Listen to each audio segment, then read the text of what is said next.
ओम शांति। 23 फरवरी के बाबा के साकार महावाक्य हैं। बाबा ने कहा, मीठे बच्चे, अपना चार्ट रखो तो पता लगे कि हम आगे बढ़ रहे हैं या पीछे हट रहे हैं। देह अभिमान पीछे हटाता है, देही अभिमानी स्थिति आगे बढ़ाती है। बाबा ने प्रश्न पूछा, सतयुग के आदि में आने वाली आत्मा और देरी से आने वाली आत्मा में मुख्य अंतर क्या होगा? आदि में आने वाली आत्माएं सुख की चाहना रखेंगी, क्योंकि सतयुग का आदि सनातन धर्म बहुत सुख देने वाला है। देरी से आने वाली आत्मा को सुख मांगना आएगा ही नहीं, वह शांति शांति मांगेंगे। बेहद के बाप से सुख और शांति का वर्षा हर आत्मा को प्राप्त होता है। ओम शांति। भगवानुवाच। जब भगवानुवाच कहा जाता है तो बच्चों को श्री कृष्ण बुद्धि में नहीं आता, बुद्धि में शिव बाबा ही आता है। मूल बात है बाप का परिचय देना, क्योंकि बाप से ही वर्षा मिलता है। तुम ऐसे नहीं कहेंगे कि हम शिव बाबा के फॉलोअर्स हैं, नहीं, शिव बाबा के बच्चे हैं। हमेशा अपने को बच्चे समझो, और कोई को यह पता नहीं है कि वह बाप, टीचर, गुरु भी है। तुम बच्चों में भी बहुत हैं जो भूल जाते हैं। यह याद रहे तो भी अहो सौभाग्य है। बाबा को भूल जाते हैं, फिर लौकिक देह के संबंध याद आ जाते हैं। वास्तव में तुम्हारी बुद्धि से और सब निकल जाना चाहिए, एक बाप ही याद रहे। तुम कहते हो तमेव माताश्च पिता। अगर दूसरा कोई याद आता है तो ऐसे नहीं कहेंगे कि सदगति में जा रहे हैं। देह अभिमान में है तो दुर्गति ही होती है। देही अभिमानी हो तो सदगति होती है। कभी नीचे कभी ऊपर चढ़ते उतरते रहते हैं, कभी आगे बढ़ते हैं तो कभी पीछे हटते हैं। देह अभिमान में तो बहुत आते हैं। इसलिए बाबा हमेशा कहते हैं, चार्ट रखो तो पता पड़े हम आगे बढ़ रहे हैं या फिर पीछे हट रहे हैं। सारा मदार है याद पर, नीचे ऊपर होते ही रहते हैं। बच्चे चलते चलते थक जाते हैं, फिर रड़ियां मारते हैं। बाबा, यह होता है, याद भूल जाती है। देह अभिमान में आने से ही पीछे हटते हैं, कुछ ना कुछ पाप करते हैं। याद पर सारा मदार है, याद से आयु बढ़ती है। इसलिए योग अक्षर नामी ग्रामी है। ज्ञान की तो बहुत सहज सब्जेक्ट है। बहुत है जिनको ज्ञान भी नहीं है तो योग भी नहीं है। इससे नुकसान बहुत होता है, बहुतों से मेहनत होती नहीं है। पढ़ाई में नंबरवार तो होते ही है। पढ़ाई से समझा जाता है कि यह कहाँ तक और किसकी सर्विस करते हैं। सबको शिव बाबा का परिचय देना है। तुम जानते हो बेहद का वर्षा एक ही बाप से मिलता है। मुख्य है माता पिता और तुम बच्चे। यह हुआ ईश्वरीय कुटुंब। और कोई की भी बुद्धि में यह नहीं होगा कि हम शिव बाबा की संतान हैं। उनसे ही वर्षा लेना है, एक बाप को ही याद करना है, वह भी निराकार शिव बाबा। परिचय ही ऐसे दे दो, वह तो बेहद का बाप है, उनको सर्वव्यापी कैसे कह सकेंगे? भला उनसे वर्षा कैसे पाएंगे? पावन कैसे बनेंगे? बन ही नहीं सकेंगे। बाप घड़ी घड़ी कहते हैं, मन मना भव, मुझे याद करो। यह कोई भी जानते नहीं है। श्री कृष्ण को भी वास्तव में सब नहीं जानते। वह मोर मुकुटधारी यहाँ कैसे आएंगे? यह तो बहुत ऊंचा ज्ञान। ऊंचे ज्ञान में जरूर थोड़ी डिफिकल्टी भी होगी। सहज नाम भी है। बाप से वर्षा लेना तो सहज है ना। बच्चे डिफिकल्ट क्यों समझते हैं? क्योंकि बाप को याद नहीं कर सकते। बाबा ने बच्चों को दुर्गति और सदगति का राज समझाया है। इस समय सब दुर्गति में जा रहे हैं। मनुष्य मत दुर्गति में ले जाती है। यह है ईश्वरीय मत। इसलिए बाबा कंट्रास्ट बनवाते हैं। हर एक मनुष्य अपने से पूछे कि हम नरकवासी हैं व स्वर्गवासी हैं। अब सतयुग है कहाँ? परंतु मनुष्य कुछ भी समझते नहीं। सतयुग को भी कल्पना समझते हैं। अनेक मत है। अनेक मत से दुर्गति होती है, एक मत से सदगति होती है। यह तो बहुत अच्छा स्लोगन है। मनुष्य मनुष्य को दुर्गति में ले जाते हैं। एक ईश्वर सभी को सदगति देते हैं। तो तुम शुभ बोलते हो ना, बाप की महिमा करते हो। वह सर्व का बाप सर्व की सदगति करते हैं। बच्चों को बाप ने बहुत समझाया है। भल प्रभात फेरी निकालो, बोलो हेवनली गॉड फादर हमको यह पद प्राप्त करा रहे हैं। अब नरक का अंत आने वाला है। समझाने में मेहनत तो करनी पड़ती है। एरोप्लेन से पर्चे गिरा सकते हो। हम तो एक ही बाप की महिमा करते हैं। वो ही सर्व का सदगति दाता है। बाप कहते हैं, बच्चे मैं तुमको सदगति देता हूं। फिर तुमको दुर्गति देने वाला कौन? कहा जाता है आधा कल्प है हेवन फिर हेल। रावण राज्य माना ही आसुरी राज्य, नीचे ही गिरते आते हैं। उल्टी रावण की मत से पतित पावन एक ही बाप है। हम बाप से विश्व का मालिक बन रहे हैं। इस शरीर से भी मोह निकाल देना है। अगर हंस बगुले इकट्ठे होंगे तो मोह कैसे निकलेगा? हर एक की सरकमस्टांस देखी जाती है। हिम्मत है अपना शरीर निर्वाह आपे ही कर सकते हो तो फिर ज्यादा झंझट में क्यों फंसते हो?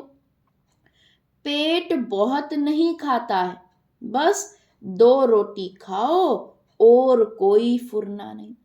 फिर भी अपने से प्रण कर लेना चाहिए कि बाप को याद करना है, जिससे सब विकर्म विनाश हो जाए।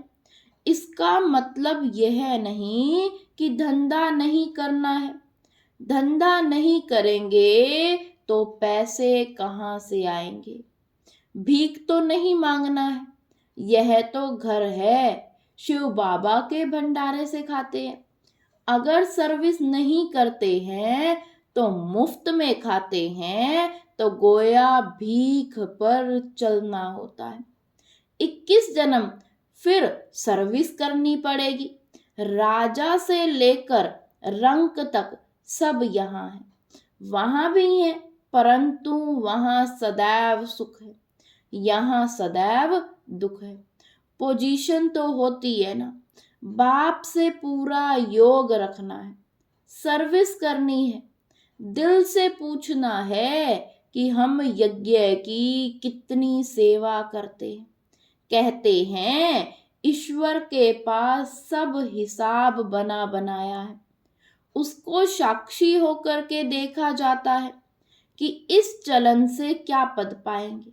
यह भी समझ सकते हैं कि श्रीमत पर चलने से कितना उच्च पद पाएंगे, ना चलने से कितना कम पद हो जाता है। यह सब समझने की बातें हैं।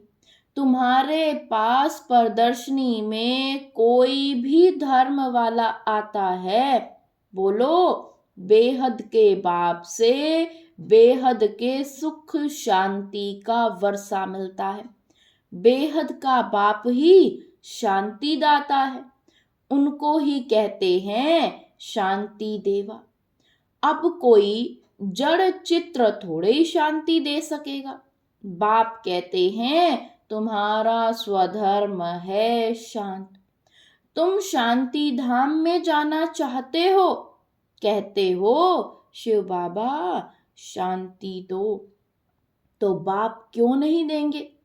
क्या बाप वर्षा नहीं देंगे बच्चों को?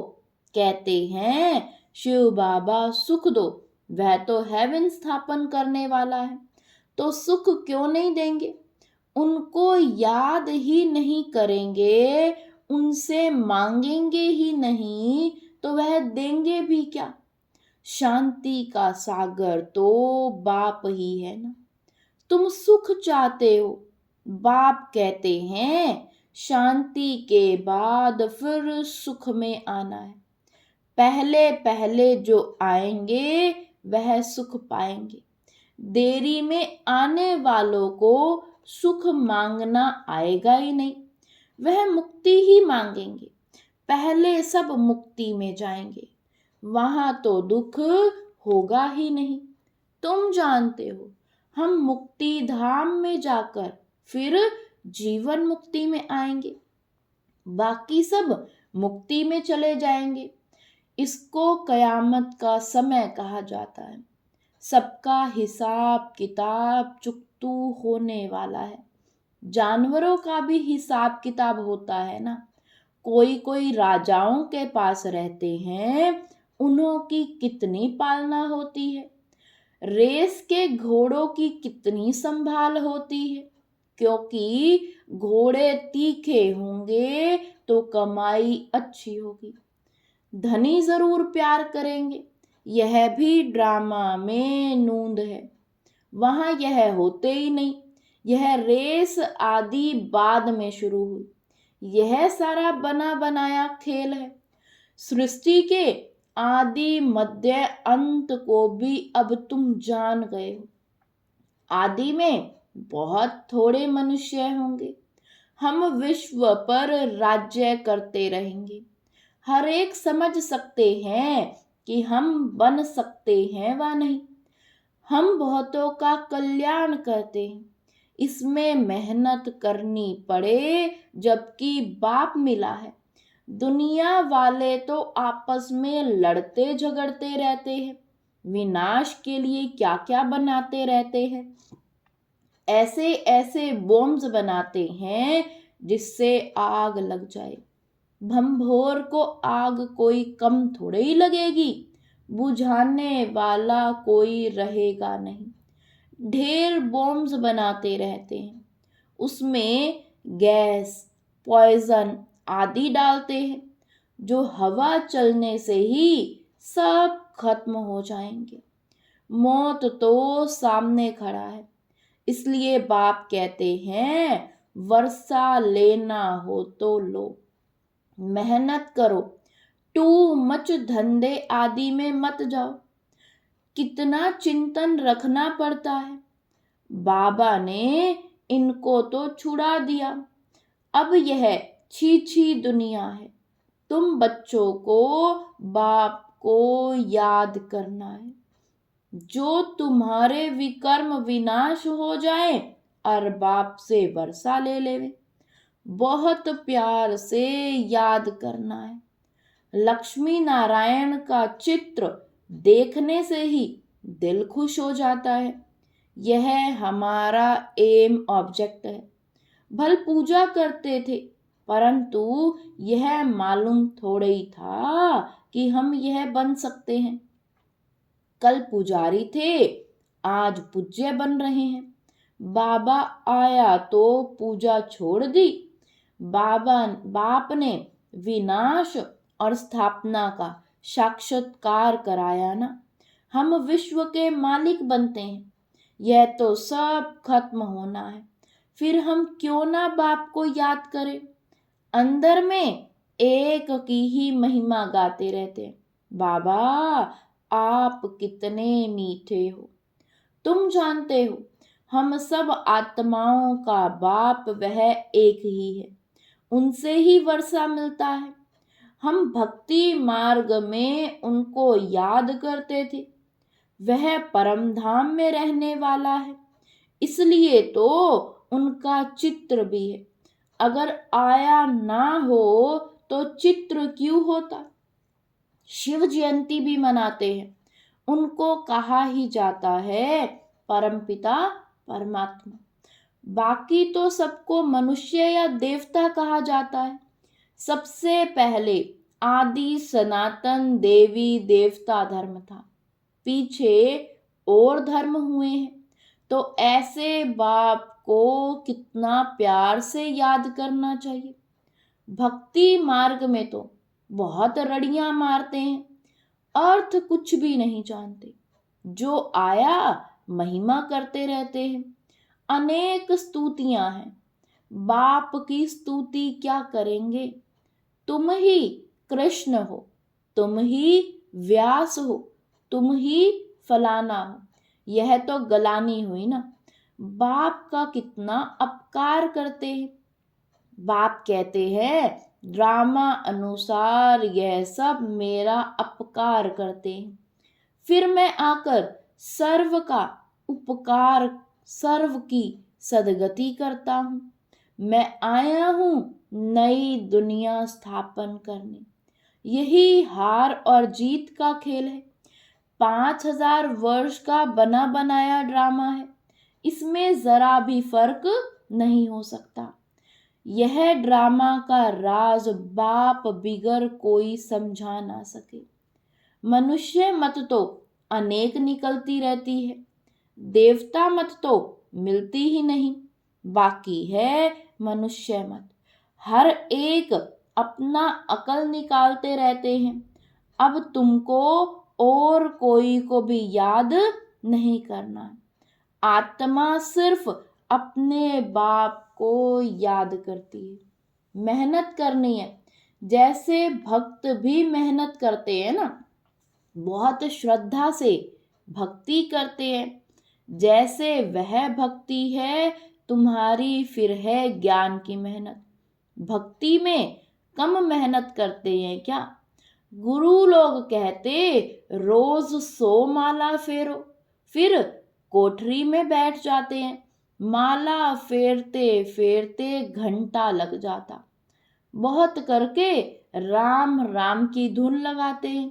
यहाँ तो तुमको बाप की याद में रहना है, बहुत प्यार से याद करना है। कितना मीठे से मीठा बाबा है। सिर्फ कहते हैं मुझे याद करो और दैवी गुण धारण करो। खुद करेंगे तभी तो दूसरों को रास्ता बताएंगे। बाप जैसा मीठा और कोई हो नहीं सकता। कल्प के बाद तुमको मीठा बाबा मिलता है, फिर पता नहीं ऐसे मीठे बाप को क्यों भूल जाते हो। बाप स्वर्ग का रचयिता है, तो तुम भी जरूर स्वर्ग के मालिक बनते हो, परंतु कट उतारने के लिए बाप को याद करो। ना याद करने की ऐसी कौन सी मुसीबत आती है, कारण बताओ। क्या बाप को याद करना डिफिकल्ट है। अच्छा, मीठे मीठे लक्की सितारों प्रति मात पिता बाप दादा का याद प्यार और गुड मॉर्निंग। रूहानी बाप की रूहानी बच्चों को नमस्ते। धारणा के लिए मुख्य सार है। फर्स्ट पॉइंट, शरीर निर्वाह अर्थ कर्म जरूर करो, लेकिन टू मच झंझटों में नहीं फंसना है। ऐसा चिंतन धंधे आदि का ना हो जो बाप की याद ही भूल जाए। सेकंड पॉइंट, अनेक मनुष्य मतों को छोड़ एक बाप की मत पर चलना है। एक बाप की महिमा गानी है। एक बाप को ही प्यार करना, बाकी सबसे मोह निकाल देना है। वरदान दिया बाबा ने आज, बेहद की वैराग्य वृत्ति द्वारा पुराने संस्कारों के वार से सेफ रहने वाले मास्टर नॉलेजफुल भव।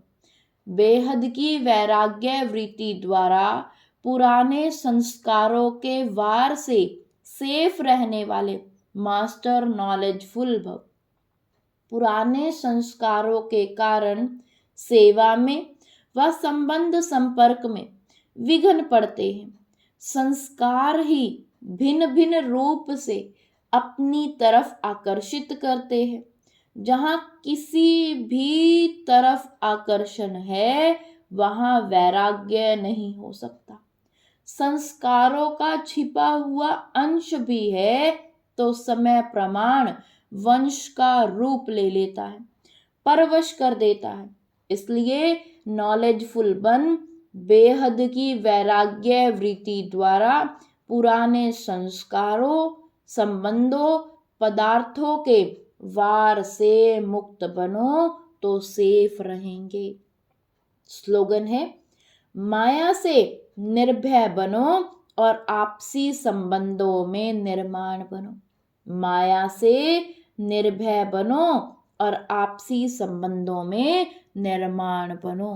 ओम शांति, ओम शांति।